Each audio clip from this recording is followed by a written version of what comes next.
Hi, welcome back. I'm Dr. Patty. Hi everyone, Dr. Angela. And welcome to our channel, PrettyWell, where we talk about the fact that we're all doing our best. And in fact, we are all doing pretty well. But let's work together and learn from each other to do even better. And I've joked before about how different Dr. Angela and I are. And we love each other, but we are so different. Straight hair, curly hair, dark hair, light hair. But another way that we're different is that Dr. Angela does love her snacks. I do. And I try to find healthy snacks. So I'm all about harm reduction. I talk about this, over and over again. Yeah, just lessening that load and just doing the best that we can. Now, because of my personal health issues and blood sugar issues and gut issues, for me, it is a little bit better to try to eat enough fat and satiate enough to not snack and go a little bit longer. But sometimes, life is life and we need snacks or we get hungry. And so we're going to talk today a little bit about some snacks that are some really good options. Yeah, and one of the things we wanted to think about as well is how to focus on more vegetables. And so kind of the myriad ways that we can sneak in more vegetables, whether they're raw or packaged, and just what the better options are when we're trying to prepare stuff at home versus buy stuff at the store. What's the full range? So we're going to do a little bit of a taste test too, so you can see how different my taste is to Dr. Patty's half the time. So you were snacking on something raw earlier. Do you want to share? Yeah. So for me personally, my first option, or what I try to go for, would be something veggie and something with a healthy fat. So a very common snack that I snack on is some kind of vegetable, either roasted, lightly sauteed, or a little bit of raw, or mixed together like a crudité. And I often make a very quick pesto. So this recipe actually started because I love pesto and I wanted to eat pesto for lunch, but traditional pesto uses garlic and I didn't want to have massive garlic breath for my patients. And so what I did was I started playing with different greens and I basically just made a pesto with greens, some kind of nuts, organic olive oil, and lemon juice, and salt and pepper. And so I started making that regularly. I always have a little bit in the fridge, and so I use it on top of my regular meals as well as for dipping. So it's always in there, so it's very quick and easy. But we're not always in the mood for a fresh vegetable, or I may not have made the pesto.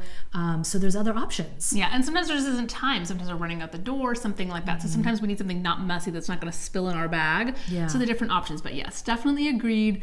Raw whole foods first. But then what are our, better options when we don't have that? So I went to the health food store earlier today and I love, these are new. These are I've never seen these before. They're so good. They're called Brads, and there's I ate 4 bags of these last week.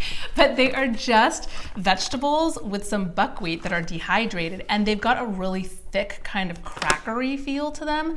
So I ate these completely guilt-free, and I was like, I'm getting vegetables in. So I'm gonna have Dr. Patty try. What do you want, kale or do you want cheese? I'll try the kale. Okay, and they're not actual real cheese. Brad's veggie chips. It's a chickpea miso for the cheese. Try a little bite. It's good. If you're someone, we're all different. Everyone who watches these videos, all of our patients, sorry if I'm talking with my mouth full, there's a whole spectrum. There's people who literally are only eating raw plant-based. There's people who are sometimes doing a little bit of plant-based whole foods. There's people who are only eating Doritos. Yes. So we've got the whole spectrum of lifestyles and habits and routines, and this channel is all about doing better. So if you're somebody who is eating Doritos and a lot of commercial processed chips, this isn't going to be something overnight that you're going to be like, this tastes like a Dorito. Or I know, what are those flaming hot Cheetos? I have never had one, but I know they're really popular. So if you're a flaming hot Cheeto person, it's kale chip is going to be a transition. But they're good. They taste like crackers to me. They're really hearty, because sometimes when I'm just jonesing for a snack, like junk food snack, I just want something with some more texture. And so I love that there's nothing that's really filler in these. These are all vegetable with just a little bit of buckwheat and, clean. But if you are avoiding grains, make sure to read ingredients, because you might look at this and say, oh, this is just kale dehydrated or baked or whatever it is. Yeah, just dehydrated. Awesome. But if you're doing Whole30 or you've got digestive issues and you're avoiding grains, or you're treating SIBO, then, make sure you read the ingredients, because with all the buckwheat, products. Yeah, so important, because we go to the health food store and it seems like anything sold there is healthy, but it may contain something you're trying to avoid. So just always reading through the ingredients. But I love that these were air dried, because when you do dehydrated, so you keep the phytonutrients, enzymes, antioxidants, so you still get a lot of nutrition. This one's got like little seeds in it. Some sesame in that one. So they even had like sweet potatoes. There's a whole range. I just picked up 2 today because that's what they had. I like it enough to take a second bite. Yeah. So I keep these around. The only thing too is sometimes when you're buying the pre-packaged snacks, they definitely are a little spendy. It's like $4 to $7 for a bag, and I can go through a bag in like a sitting, no problem. Can't we all? Sorry, now I've got kale chip in my teeth. So then there's this other brand that's out that's called Bear, and I love that these are so simple. These are 2 ingredients. This is carrots and sea salt, and this is beet and sea salt. These ones are baked, so they're not raw, they're not dehydrated, but clean. There's nothing else in there, and so the dehydrated preserves nutrients a little bit better. Obviously, higher heat with the baking, so you lose a little bit, but not fried. So. And these ones don't have oils, but some of the baked products have oils. Aren't they yummy? Sorry, you can probably hear the crunch. I think they're super yummy. And try the beet one too. It's good. They're really yummy. And it's got a little, again, if you're someone who eats Snickers bars every day, this is not going to replace that white sugar taste, but it's got a little natural sweetness to it. And I'm sure the beet has even more. Vegetables, absolutely. Yeah, so on the baked products, different brands sometimes have some oils. So, when you bake, you're thinking about high heat, sometimes thinking about, if there's vegetable oils, then you would just take some more antioxidants to kind of support your body that way. But I gotta say, these don't taste like there's no oil. I know, but there's not. Yeah, it's literally beets and sea salt. Yeah. So it's good. I like it. And then, sometimes just, maybe I'm wanting a chip or something like that. So I'm wanting something rich. So there's a zillion different kinds of kale chips on the market. So read ingredients. Some are literally just kale and oil, kale and salt. These ones have like a nacho cheese, which is not real cheese, but it's basically a blend of sunflower seeds and spices and different things in there. There's miso paste, chickpea. So again, figuring out what you're trying to avoid or not avoid, but super yummy. These are, do you want some of these, or have you had these? I think I've had my fill, but I've had kale chips before. But yeah, this has legumes and a little bit of the fermented soy, the miso. So again, another just reiterating, make sure to read your labels, because you might be avoiding soy or you might be avoiding legumes. Yeah, but all of the ingredients are super healthy. Whole food ingredients. Whole food ingredients, plant-based ingredients. No chemicals. So, really wonderful alternative to potato chips or something that's not going to be very nutrient dense and very satisfying, because there's fat in here, and so very satiating. And flavorful. Very much so. I just love seaweed snacks. I don't know if you guys like the different seaweed snacks. I would love to hear more from you, because I bet you grew up with some seaweed snacks.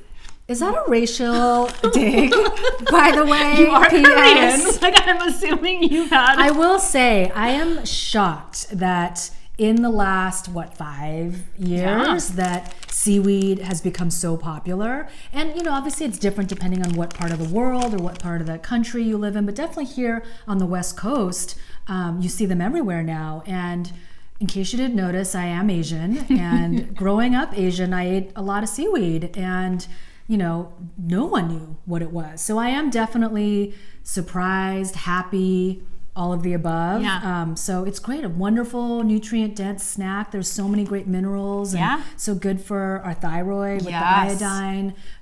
So yeah, excellent. I'm glad to see it hitting the mainstream in the last few years. And again, just like one little variant I noticed, some of them are just seaweed, some of them have olive oil or different kinds of oils and salt. So just paying attention to what's in them in case you're restricting from anything. But once I start these, it's just bad news. Like, I kind of can't stop. Well, I also want to reiterate that going back to the label thing, I think we've mentioned this in other videos, and I might have mentioned it in the anti-inflammatory diet video, but making sure that it's a healthy oil. Yes. So sometimes we don't realize that a canola oil, a soybean oil, sometimes a grapeseed oil, these are all industrialized oils. So they actually create more inflammation in the body. Yeah, so that's a great point. Look for the olive oils and the coconut oils and the avocado oils. Look for organic whenever possible. Or things that are cooked with organic ghee, things like that. But I think seaweed snacks are fantastic, and you can get them Anywhere nowadays. so many places. Yeah, who knew? Yeah. If someone had told me when I was like 10 years old, hey, when you're a grown-up, this is going to be at Trader Joe's, I would have been shocked. Yeah, and so the other piece to say, so, we can have raw stuff that's prepared in the fridge. We can have snacks like this that, are just easy to buy at the health food store. But then if you're worried about cost, because again, sometimes these add up, these are like, $4 to $7 a bag, and it's very easy to go through them very quickly. If you guys want to do a little prep, you can dehydrate things in your oven, or you can get a vegetable dehydrator, and you can make a bunch of these and have them, stored in your cupboard for whenever you want to access them. And so we'll find you a few recipes and links to things that you can look up. They're very easy to make, and it's a lot more cost effective to do it that way. Definitely. The dehydrators are a little bit of an investment up front, but I have tried kale chips and veggie chips done in the lowest setting in my oven, which is not raw because that's a higher temperature. Right. And I have tried the dehydrated. And I must say I do favor the dehydrated, but if that's, too pricey for you, then you can definitely do it in the oven. But make sure to check the description box down below, and Dr. Angela and I will put some extra information in there for you. Yeah, so just that distinction that the dehydrator would still be a raw snack that's been, just the water's been taken out, it's dried, versus when we put it in the oven, it's baked, and so just the temperature difference. Yeah. And if you have any questions for us or comments, or if you want to share what your favorite healthy snacks are, even if they're not veggie based, let us know in the comments down below, and we love hearing from you guys. Yes. So make sure to do that. And if you enjoyed this video, please give it a thumbs up and hit the little bell. It'll tell you, it'll notify you when one of our videos comes up. And thank you to Dr. Angela, Miss Snack, Dr. Snacks, Happy to help. for sharing with me. I'm always learning about new snacks from her. So whether I'm doing grain-free or gluten-free, she always has, but what about this have one? You tried You this? should try this. So she's actually been very helpful in the snack department. So thanks so much for watching and stopping by. Thanks, everyone. Yeah, it's been really wonderful to see all those comments in, and we are collecting all of the topic suggestions that you're asking about, and we are making our list and kind of checking in for the new year. So keep those coming, and we will get to as many topics as we can, and we'll see you back here next week, everyone. Thank you so much.